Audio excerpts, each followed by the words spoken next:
Hello there. You know what I've come for. This is the way.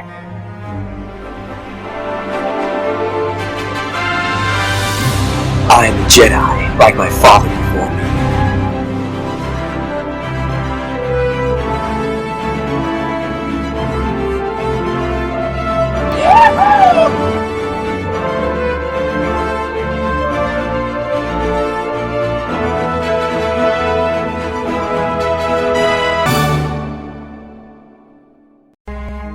Hello there. You know what I've come for. This is the way.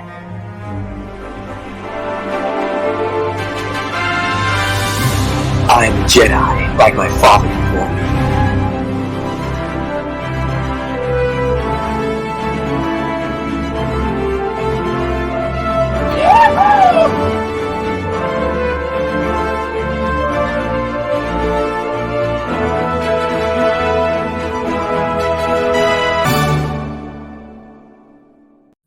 Hello and welcome back to the Podawakens, Star Wars fan podcast. My name is Jordan Wiegand. Today we're talking Obi-Wan Kenobi Part 5. The penultimate episode is what we're going to be getting into today. So let me just break it down for everyone here. Directed by Deborah Chow. Written by Joby Harold and Andrew Stanton. It premiered June 15th, 2022 on Disney+, and the synopsis reads, Obi-Wan plans his next move as the Empire closing in tries to draw him out. My initial thoughts on this episode is that this is a wonderfully executed episode. I really, really enjoyed this episode. It's probably my favorite episode of Obi-Wan Kenobi so far. We get we get, I don't know, just the feel of it felt very Star Wars. At times it felt very prequels, and at times it felt very original trilogy. So we'll kind of get into where I think that is, and in certain parts here. But yeah, I really dug this episode. I still saw some complaints after this one, and I just don't know.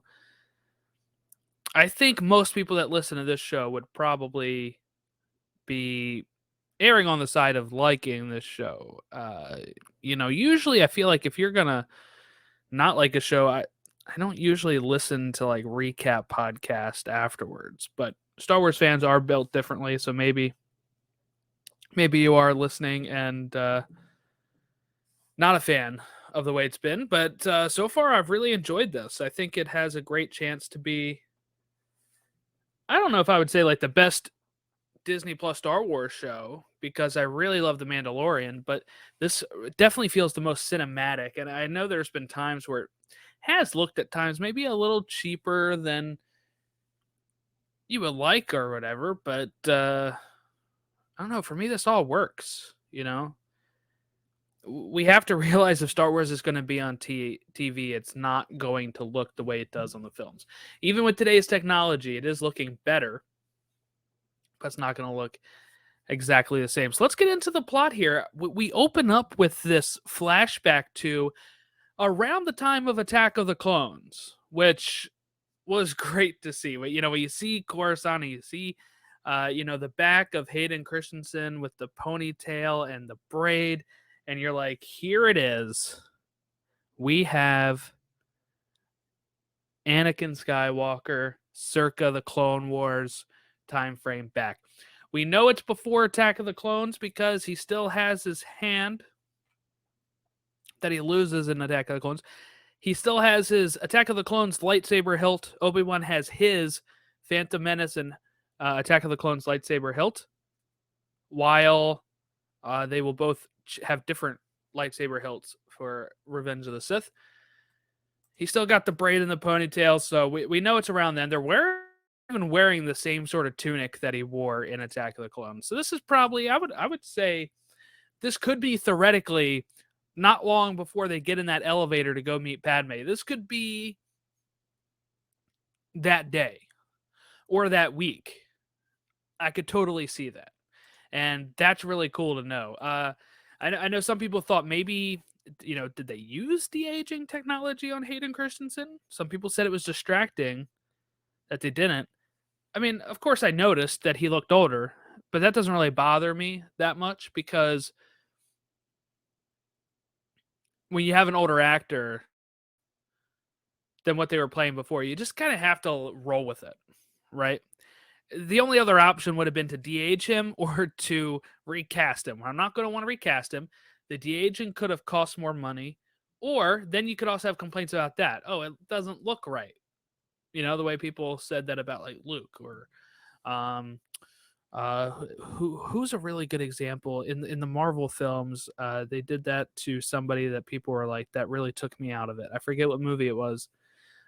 I thought the de-aging tech in like Ant-Man and stuff looked really great. So I don't think it was that one, but I've heard complaints about that before. So really there's no win situation here. I'm fine with them not de-aging him. I mean, he still looks really good. Just a little bit of wrinkles or crow's feet or whatever. It's whatever. Roll with it, All right. So they're doing a lightsaber combat trial on Coruscant. And Obi-Wan's pretty much criticizing Anakin for how aggressive he is and also how much he has to prove himself. We'll kind of get that in one of the other flashbacks that are kind of doled out throughout the episode, but he kind of really gets on him about you're trying too hard to prove yourself and it's making you kind of weaker, and I will always have the upper hand when you are in that mode of always wanting to prove yourself. And I do think this works. I think it works really well with... It depends on how you read Darth Vader's line in A New Hope, right? In Darth Vader's line in A New Hope, he says, "When I left you, I was the learner, but now I'm the master," right? It could mean when he left and became Darth Vader. It could mean now, during their next run-in with each other. That's probably going to be in episode 6. I think Darth Vader is going to be humbled here in the next episode. I think Obi-Wan's going to beat him similarly to how he beats him in this, and just showing I have that hold over you still, and I am still your master because of that. So there's multiple ways you can read that interaction. So it's all about how you want to, right? We don't need it like spoon-fed to us what exactly that line means, I don't think. I think we can come to those conclusions ourselves. Some people to the conclusion that it meant, oh, there was a time they met in between there. Some people came to the conclusion of, well, before this show, well, that was just him referring to when he left and became Darth Vader. Because some people say, well, he didn't leave, right? Obi-Wan chops him up and he's the one that left. But, meaning like left the Jedi Order and became a Sith Lord type of leave, right? He never said like when I last left you or whatever, or last time we met, it's when I left. So it could mean anything, really. My interpretation is that Obi-Wan's going to somehow beat him again in this next episode 6, and it's going to kind of humble him, and he's going to beat him similarly to how he beats him in this episode in the flashbacks, and it's going to be Darth Vader learning, I cannot have, because Darth Vader is kind of very Anakin Skywalker here still. He's on this mission for Obi-Wan Kenobi, and he doesn't have that sort of mission in A New Hope. A New Hope, he's not really letting the revenge stuff get to him. He is just doing his job. So he does seem to mature at some point. And we'll see when that is. In the present, though, they are tracking Obi-Wan's location to Jabim. This is from the tracker put on Lola after episode 4. Vader is going to promote Reva to Grand Inquisitor, and he's also going to make her bow, which she didn't seem that into. right? And we'll kind of learn why she wasn't that into it later this episode, but at this point we still don't really know, right? We're just like, oh, okay. Okay, so then they use the tracker on Lola to lock down the doors and trap all of the rebels or the people on the path to be stuck in that facility on Jabin and not be able to evacuate. Obi-Wan comes up to stall, and he's going to negotiate with Reva, and he's also going to, in this negotiation, Obi-Wan's famous line of, you're right about one thing, Master. The negotiations were short. These negotiations were kind of short. He negotiates with Reva. He's going to... I love that they show how smart Obi-Wan is here. He understands now that the only way she would have known that Darth Vader is Anakin Skywalker is if she was there in the temple, because Anakin would not want anyone to know who he really is, and he wouldn't trust that with anything. And we already kind of got that vibe from Darth Vader in other media before, but this, sealed that deal, and it proved my theory from the first recap correct. And I know most people probably saw this coming. I just think it was strange that I didn't hear that much talk about it that first week or two.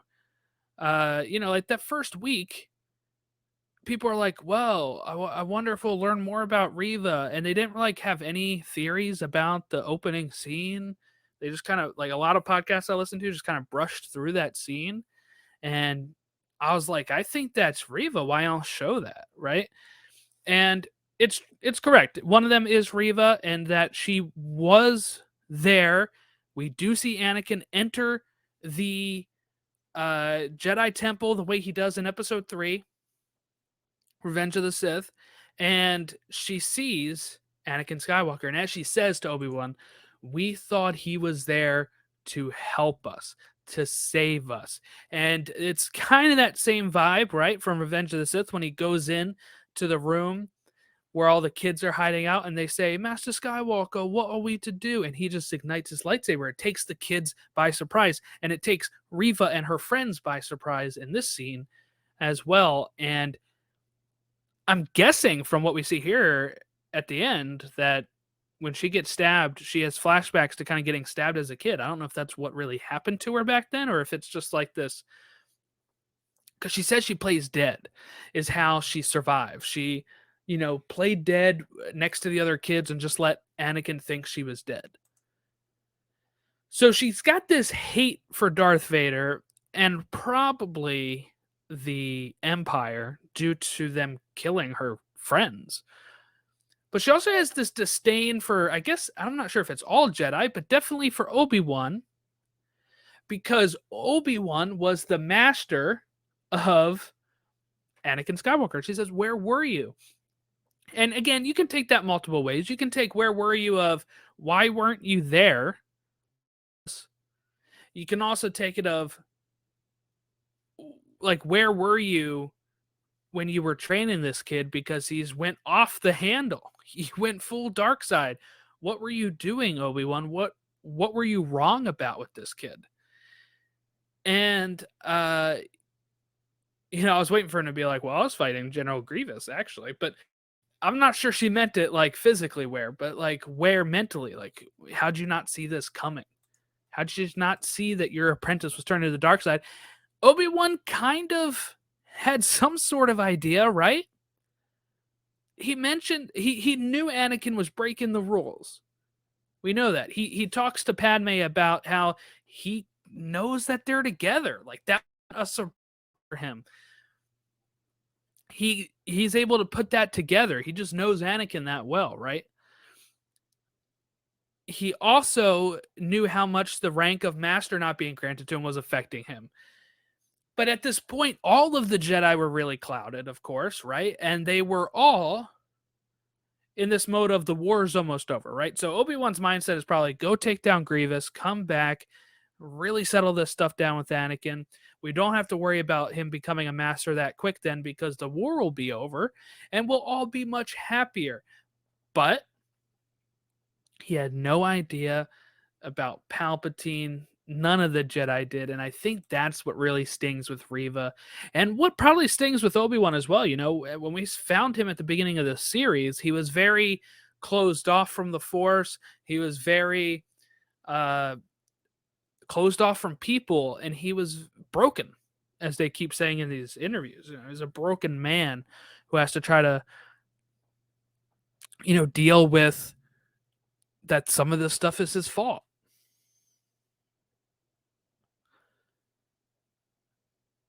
So he negotiates with Reva. She reveals that she wanted to get close to Vader by bringing him Obi-Wan, so that way she can eventually have revenge on him. She doesn't want to serve Darth Vader. And this is something that some people are really starting to put together throughout the course of the show. I'm not sure if I talked about it in the last episode or not, but I like this way with her better. A lot of people were expecting her to have some sort of redemption, and I'm not sure this is even really redemption. It's just, I'm not on your side, Obi-Wan. I'm not on Darth Vader's side. I am on my own side, and my side is getting revenge on both of you guys screwing me and my friends over. It's pretty much what vibe I get from Reva overall. Well, the facility starts getting breached, and we're going to lose some characters. We're going to lose Tala. She's going to sacrifice herself to save Obi-Wan, to blow up a lot of stormtroopers. Ned B, her droid, is going to sacrifice himself, kind of be a bullet shield for her while she's detonating and making that. And felt very similar to Rogue One here. That's what I was trying to say, is like we're getting great original trilogy stuff. We're getting some of the spin-off stuff. We're getting prequel stuff. It's like almost a perfect melting pot of Star Wars at this point. And that felt very Rogue One. Obi-Wan makes a calculated move, right? He's going to sacrifice himself, but before he does that, or not really sacrifice, surrender. He's going to surrender himself, but before he does that, he's going to give his lightsaber, his communicator that he communicated with Bail on, and he's going to give, I don't know if he gives something else or not, I'm blanking, but he's also going to task Haja, Camille Nanjiani, we're seeing him again on this, thank goodness. He's going to task him with watching Leia. Leia is now up in the shaft where Lola had cut the wires, and she is trying to fix it. And this is where I felt like it felt very prequel as well. It's not just the episode 2 flashback and the episode 3 flashback, right? But it felt very reminiscent. Anytime they would kind of switch from the action of Obi-Wan to Leia doing this cutting thing, it reminded me of cutting to Anakin during the Battle of Naboo, and him trying to fly the Naboo starfighter and all this stuff. Like, all right, now we're switching to this character who's on. It's almost, it felt very like climatic, and we're switching to this character's doing this thing, and cutting back to Obi-Wan, then cutting back to Reva, and cutting to Darth Vader on the starship, and cutting to Leia on the. It felt very end of Phantom Menace, where we're cutting between all these different parties as they're trying to, wrap up those storylines. But okay, so he's going to surrender himself. He gets taken to Reva. He gives his lightsaber and everything, so that way when he gets searched, they don't have to take any of his stuff. Because his plan is to, she says, and I'm bringing you to Vader or whatever, right? And he says, like, you're not bringing him to me, me to him. I'm bringing him to you. He's saying, this is the way we get him.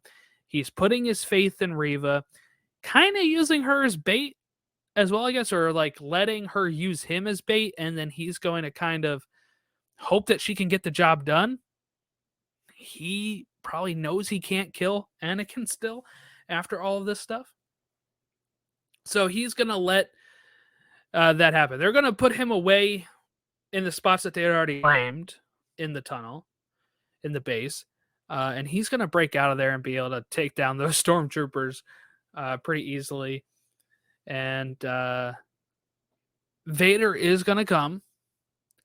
And before Vader comes, though, while Vader's arriving, Leia is able to finally open the door after she removes Lola's tracker. And Lola turns back to normal. Instead of the red glowing light, she's got a blue light. She's back to loving Leia. And they're all going to board. I guess they're going to have like a dummy ship and the real ship. And when Vader comes in there and says, "Where is he?" And that's when you start seeing that Obi-Wan took down all these stormtroopers. He's going to get through the last door, and we see him grab the starship with the Force and start trying to pull it down, and it's amazing. He's going to blow off, the hull of the ship and try to pull people out, but it's empty, and then that allows for the real ship to leave, and they all get away. And while he's doing his signature Darth Vader stare, right, is when you get Reva starting to approach him, and then she's going to light up her lightsaber and try to strike him down. He is able to stop it. He's going to push her back. He's going to take her lightsaber, break it in half. He's even going to give part of it to her, right? Like, he's toying with her. And it's going to get to a point where she is going to get stabbed. And when she falls down, he says something like, "Did you not think I would remember Youngling or see Youngling?" He knows now. I think then the interpretation I have is that she thought he had no idea who she was. And at this point, he's revealing, "I know you're that Youngling from the temple. Did you think I was stupid?" And he calls in the real Grand Inquisitor. The guy we saw get stabbed at the end of episode 2 comes waltzing in here. So he survived. And he says, nothing like being stabbed and keeping you, your anger keeping you alive. Revenge and anger keeping you alive. Which is what Reva's going to use probably here as well, right? Reva's going to use some of this power of the dark side, revenge and stuff, to be able to survive. But Darth Vader seems, pretty much says that she's not worth it. He's going to leave. The Grand Inquisitor is going to take the Grand Inquisitor pin off of her and pin it back on himself again. And he's going to leave. And I think people owe this show a big apology at this point. People at the end of episode 2 were starting to really freak out that this show was not going to be canon. Or, that it was erasing the canon of Rebels with the Grand Inquisitor. But this fixed it. And that's why I try to tend to keep all of my judgments of the show overall until the finale, especially with these limited event series. This series is so much more different than Boba Fett, which was also limited. But it's way different than Boba Fett or The Mandalorian. The Mandalorian is a week-to-week show that kind of wraps up the main plot of the episode each week, but has an overarching plot. This show is much more of a movie that is really broken down into 6 parts because it's just a constant thread, right? Of this is where we're going with it. And I'm not sure if it's just the new internet age or what, but it seems like a lot of people have been really impatient with some of this stuff, with they wanting all of the answers in week 1 instead of letting the show build up those answers, build up those questions and answer it in a payoff. I'm going to go a little off topic here. I'm not sure if anybody has watched the show on Netflix, Dark. 3 seasons of Dark. It's in German. And yes, I've been trying to learn German since I was in high school, but I watch with the subtitles. And talk about a show that has just payoff. But you have to be patient with it. You do have to be patient with it. It's a 3-season show. You'll get little payoffs as you go, but the big payoff is the finale. The big payoff's the end. And I think with this show, this is only 6 episodes. And really, it's only 5 or 4 weeks because we started on a Friday with 2 episodes. The Wednesday after that, which is just a few days later, was part 3. Then we had part 4 a week later, part 5 a week later, and now we're getting part 6 next week. I really think we need to be able to let shows just overall breathe and be able to ask questions of us that we can theorize on and then be able to get the answer later that season or even multiple seasons down the line. But this show is only 1 season so far. So this whole plot will be wrapped up by next Wednesday. And I think showing that the interviewer, Joby Harold, right, who's been doing these interviews, when people ask him about the Inquisitor and how that affects Rebels, he's like, I really can't say anything, but we would never mess up canon, which to me told me right away that meant he's still alive. He doesn't want to spoil it, but he needs to try to calm people down. And that's what I'm saying. We just got to let it, let's watch all 6 and then figure out, okay, what answers were not given to us that affects our ability to really understand or enjoy the show. I think that's the way we should be approaching this. So, of course, if next week we get episode 6 and they didn't answer something and it's something that's pretty big, then that would be the way it is. Same thing with the way people were acting about Reva in the first episode. Why is this girl? Why do we care about? What's her backstory? We're getting her backstory as we go. And we got that confirmation here. Or, mainly what people were complaining about with Reva in the first episode or 2 was, how does she know Darth Vader is Anakin? Anakin would never tell her that. And Obi-Wan confirms that in this, and Reva confirms it in this and says, I was there. That's how she knows. So, again, just kind of wait for the answers to present themselves. Need everything in the first episode or 2. And really enjoying the way that they're kind of dropping this stuff as we go. But Reva's going to be left for dead, and while she is, the path escaped, Obi-Wan's getting this weird feeling. And we had saw that Obi-Wan got a message from Bail, like a voicemail type thing, but like a video, of course, hologram. He got like a message from Bail Organa. Bail was saying, hey, I might have to go see Owen in the, on Tatooine, and if you don't respond back to me. And Reva, Haja dropped this as he was getting on the transport, but it's broken. It's not showing the full message through Tatooine, the boy, Owen. Reva knows Owen. Remember episode 1? She threatened Owen. So she now knows Owen is somehow connected to all this. She's probably going to go see Owen Lars. Now it makes sense why they really forced that in episode 1. I don't mean force in a bad way. I'm just saying, why they forced that conversation between her and Owen of, okay, this is somehow going to tie this again, where we're kind of tying in stuff that's going to happen later. So my thought here is that she's going to be going to Tatooine to try to find the boy. It'd have been a lot harder if she hadn't heard the word Owen. Now she's going to go look for Owen Lars and the boy. She may learn that the name is Luke Skywalker. We don't know yet.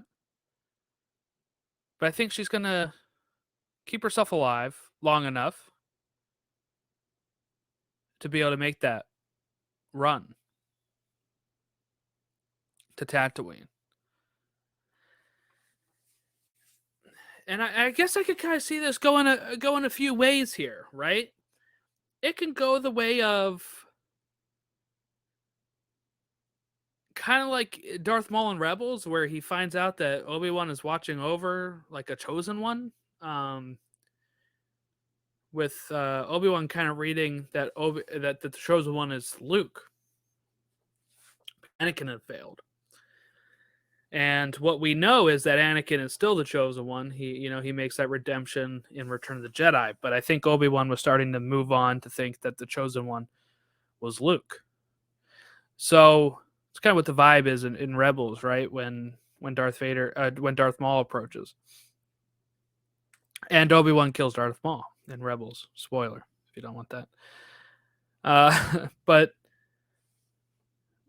so that's what happens. Right. So could Reva have the same sort of impact? Does she originally, think that the kid is Obi-Wan's and she's going to get revenge, and then she finds out that the boy is Anakin's? And I don't know, that seems like she'd still want to kill the kid, right? After all that Anakin did to her. And Anakin killing the kids in the temple. And her kind of thinking, all right, eye for an eye, right? You killed all the kids in the temple, I'm going to kill your kid. She may not even know that Vader has no idea about the kid. That's something I guess she can learn later on. Or maybe Obi-Wan pleads with her. But I think that's going to be near the end of the episode.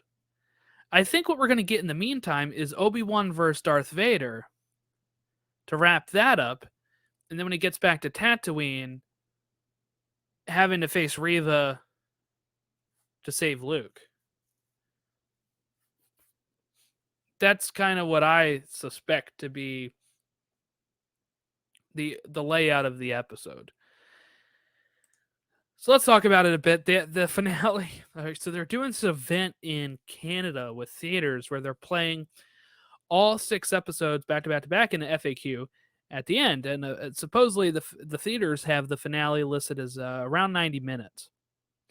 Now, I don't know if that is including the special FAQ stuff that would happen afterwards, so it might be a long episode, it might not. I'm not really sure on how that thing would be listed with the FAQ stuff, so it could be 90-minute episode. I'm going in thinking it's not going to be 90 minutes because I don't want to be disappointed when it's not. So 90 minutes is a long time. That's about, I think, parts 4 and 5 are combined lengthwise. So if it's, the length of like 2 episodes in this show, which would be pretty big deal. Andrew Stanton is supposed to be writing part of that episode as well. He wrote part of this one. So it could be a 90-minute episode. It could not be, but I guess don't be surprised if it is around 90 minutes after what the website is saying on the Canadian theater. What else do I expect to happen next episode? Well, obviously we're going to probably see Leia and Bail Organa meet up. And, some heartfelt stuff there. We're probably going to end with Luke Skywalker after Obi-Wan saves him. Owen maybe coming around to him a little bit, allowing him to give the toy spaceship to him. That has to come back in play because Owen didn't let Luke keep it, and we see Luke with it in Episode 4, A New Hope. So I think that can kind of play a role in this still as well. Let's see. What happened in episode? I think we might maybe see some of these Path people start joining some sort of loose rebel alliance. Tala said at the end of episode 4, you're soldiers now, right? So maybe that can play something into it. We saw a lot of lightsabers that were in the Path place on Jabim. So it definitely seems like lots of Jedi have gone through. I don't think we'll see Quinlan Voss. People were speculating that after the reference last week, or, what is it, part 3, the Quinlan Voss reference. I think the story is going to stay pretty self-contained with the characters we've met now. Reva doesn't have much more to lose. She's not going to be able to get close to Vader again. So that's why I think she's going to go after Luke. Obviously, she got the message. The good thing is she has no idea Leia is also Anakin's child as well. Or else, man, she may have handled that a lot different. And that was something, too, that people kind of complained about, right, in week 1 was, how did she know that Leia was Anakin's child? She didn't. She knew that Bail Organa and Obi-Wan had worked together in the Clone Wars, and she thought Leia is Bail's child. So that's where that came from. Jeez. I think that's about it. I think we covered most of the episode. Again, just more flashbacks we have of, Obi-Wan kind of losing for a bit, but then he's able to overcome Anakin and defeat him, and it's kind of reminiscent to how he gets away and defeats Vader in this episode without even having to face him. But I think now we will actually see a face-off in the next episode. And Hayden Christensen teased it. I think it was a Disney Plus UK account put out some sort of video where he's like, hope everyone's getting ready for the rematch or something is on Wednesday, or, some sort of ad type thing. So that's exciting. Like, that's really exciting knowing that, in part 3, Obi-Wan's kind of running away. He makes some defensive moves, not any like really offensive moves. This one he runs away, right? It gets away. I don't think that's going to be the case next time. He's fully built up his ability again with his lightsaber and the Force. One thing I do hope we get, and I'm not sure if we will, but I would hope that we get a Liam Neeson voiceover for Qui-Gon, kind of giving him some sort of push from beyond. We know that he does speak with Qui-Gon at some point because he's going to learn how to become one with the Force, the way Yoda and Qui-Gon learned that. So it is coming. Now, is it going to come in this series? I don't know. Before, Liam Neeson said he would only do theatrical stuff for Star Wars, but he's voicing the character in Tales of the Jedi, the cartoon that's premiering this fall. So I think they could have got him when they recorded that stuff. Or recorded in a different session. Seems like he is willing to do the Disney Plus stuff. He may have just been playing coy or something. But I do hope we get some Qui-Gon. That would be great. I don't have to see him. He never learned how to become completely one with the Force. So I'd be totally fine with him just with him just speaking to Obi-Wan, kind of giving him that final push, or maybe even after the battle with Anakin and letting him know, I'm here for you after what you had to do, after you had to defeat Anakin again. Or maybe, as we learned from Return of the, as thought as you did, that there's good in him. I'm assuming when Obi-Wan leaves Vader alive in this next showdown, he thinks he can feel the good in him. And maybe that might be Qui-Gon. Maybe Qui-Gon says, don't do it, Obi-Wan. There's still good in him. Or he thinks back and hears Padme's voice saying that, right? There's got to be a way to kind of tie that in to him being like, you know what? I can't kill him. I can't do it. And also somebody's telling me there's good in him. I feel good in him. I have to step away. He'll get a little bit more pessimistic in the next 9 years when he meets Luke and he tells him that Vader is, more machine than man. So something happened in between that time that we're not sure of that made him think that. There's going to be little inconsistencies throughout the canon anyway, There already have been. From the prequels to the sequels to the originals the spin-offs, there's been tons of numerous little things that you're like, oh, we kind of have to explain it away. We kind of have to explain it doesn't make perfect sense. It's just the way it is when you're working with things that are this old, and also all these time materials and different people growing up with different interpretations of lines and different meanings of what the lines meant, of even the certain point of view type stuff that Obi-Wan pulls. Okay, I think that's about it. For this episode. So I will be in Salt Lake City the day that the next one premieres. I am still taking some of this podcast equipment, like my microphone.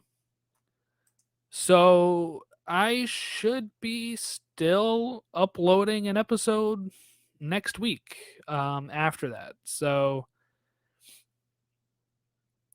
I think that would be, that's what I'm going to say. I am going to say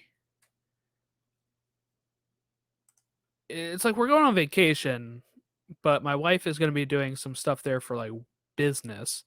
So I will be in the hotel room alone a few times. So I'm probably going to watch the episode, and on a day where I don't have anything to do, record an episode of this and put it up.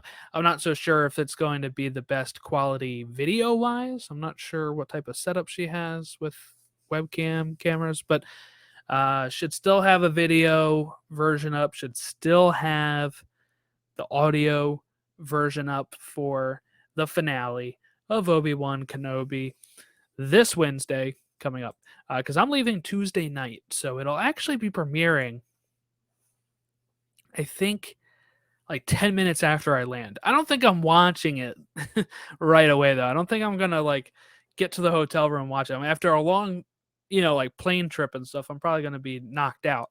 But the next morning, I'm probably going to watch Obi-Wan and, prepare myself for the show, for the podcast. But send us your feedback. Send us your thoughts on, if you want to reach out to us on Twitter at podawakens, facebook.com/podawakens, Instagram at podawakens, or email us podawakens@gmail.com. Hope everyone has been enjoying Obi-Wan Kenobi. The finale is going to be awesome, I hope. I'm really excited for it. This has been a great experience as somebody that grew up with the prequels. Seeing Ewan McGregor back as Obi-Wan, Hayden Christensen back as Anakin Skywalker has been amazing, and I can't wait for this episode and see how it all shakes out. But have a great weekend. Enjoy the finale, and I'll catch you next week around this time for the finale recap. Thanks for listening, and see you later. I have spoken.